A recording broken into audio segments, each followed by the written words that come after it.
Монголын кино урлагт гэдээ ярихад хэл буруутах байх гэж бодож байгаа. Монголын кино салбарт бас нэгэн цоошинхон өнгө төрхтэй өөрийн гэсэн одоо хэлэх санаатай бас нэгэн цоошинхон кино одоо үзэгчдийн хүртэл болоход бэлэн болоод одоо хүнээр бол ингээд төрөх гээд шүү дээ. Ингээд бараг толгойн гарц одоо их биеийн гараа ингээд хүүмөгийн таслахад ерөөхдөө бэлэн болцсон байна гэж бодож байна. Тэгээд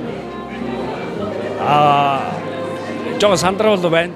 Энэ ч нэг зүгээр урд ордны кино шиг одоо инээд минч гэдэг юм уу эсрэг ингээд нэг жоохон түүхэн гэхээсээ илүү яг өнөөдрийн Монголын нөхцөл өнөөдрийн монголчуудын амьдрал ээж аавууд гэр бүл төлөвлөж байгаа залуучууд ээж аав болох гэж байгаа. За ээж аав болохыг хүсдэг мөн ээж аав зөндөө хүүхдүүдтэй гоё амьдарч байгаа тийм гэр бүлүүд тэр хүмүүс ер нь тэгээд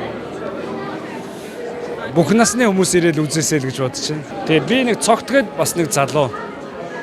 Тэгээд хүнээс өөрөө хүүхэд гаргахгүй байж байгаа. Тэгээ хүнээс хүүхэд өргөж аваад тэгээд ер нь бол гүрээ ах маань өөрөө хэлэх санаа ч гэсэн ер нь хүнээр хүн хийнэ гэдэг бол энэ хорвоо ертөнцийн хамгийн хүнд хэцүү хүнийг хүн болгоно.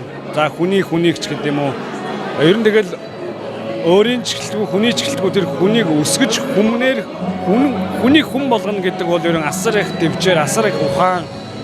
Тэгэл одоо юу гэдэг хүнд одоо бид нарын амьдрал юу байгаа вэ? Тэрийг л уран сайхнаар маш олон улсуудад ойлгуулсан.